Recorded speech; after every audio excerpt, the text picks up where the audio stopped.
Now with paint on glass animation, you just it's a mixture of gouache, which is like a tempera paint, mixed with some glycerin and some water. You find your own mixture. You want to not make it too runny, and the glycerin just keeps the paint wet all the time.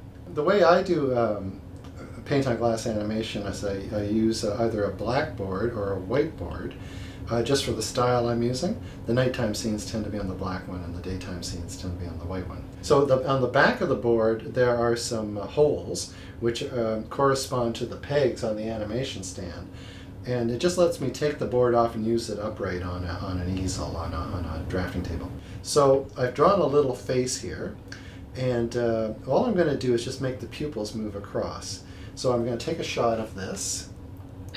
Okay, then I'm going to come in. Okay, and then I'm going to come in and I'm just going to change. I'm going to move the pupil. It's basically a process of painting and sort of taking away paint, adding paint and taking it away. So go like this.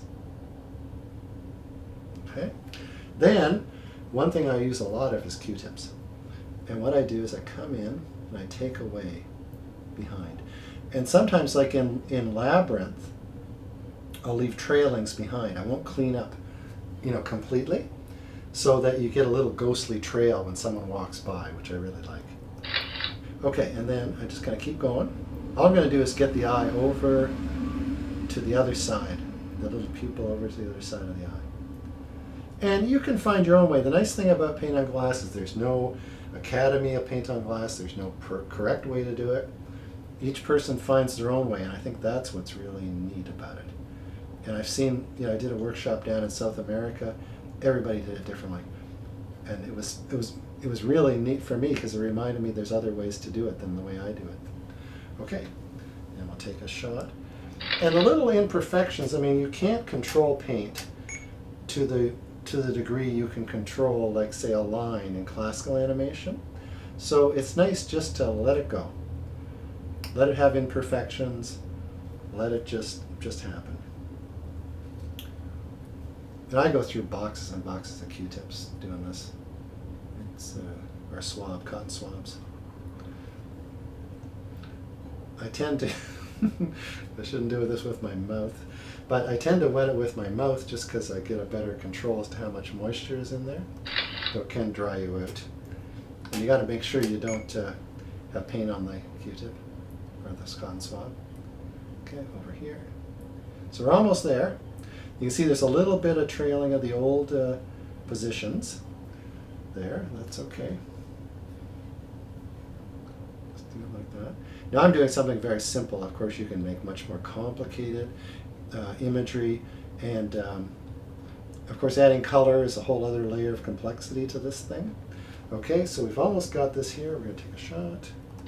Okay, and then almost there. We're almost in the corner now. Okay, one more right at the edge here. And I think what I'll do is just have the eyes closed too. I think that might be fun. So let's do, that one's a dirty. Okay, good. Oops, clean that up. I just get good at knowing which end of the Q-tip is dirty. Okay, and we'll take a shot. Okay. Now, to close the eye, okay, that's fine. So what we're going to do is to actually just draw the line down a bit. So it's really simple. One thing you have to be careful of is not to do, in a way, what I'm doing right now is lean into things, because it's very hard on your back. It doesn't look like much when you just do this a little bit. But when you do it day after day, hour after hour, it can cause serious back trouble. You're much better to try to stay erect as much as possible. Stay straight, keep your spine in a good position, because it can be quite deadly on your back and your neck. One more. Okay, so I'm going a little, I'm not being perfect or anything like that. And that's, again, some of the charm to paint on glass animation, is you just go for it. You just go for it. And it's nice because, we get so much into making everything perfect that it's just nice for it not to be perfect. And have that really painterly quality to it as well.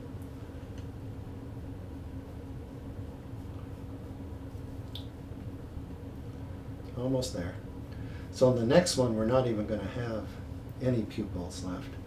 And we're going to leave some of that distortion up here, you know, just for fun. And I'm always interested, just like, you know, a painter is, in how to depict things. So sometimes I don't try to make it perfect, you know, make it a little rough, so that we ourselves have to fill in the rest of the image, you know. I think that's an interesting way to work, for me anyway. Okay, so there's our last shot, and okay. So that's how you do paint on glass animation.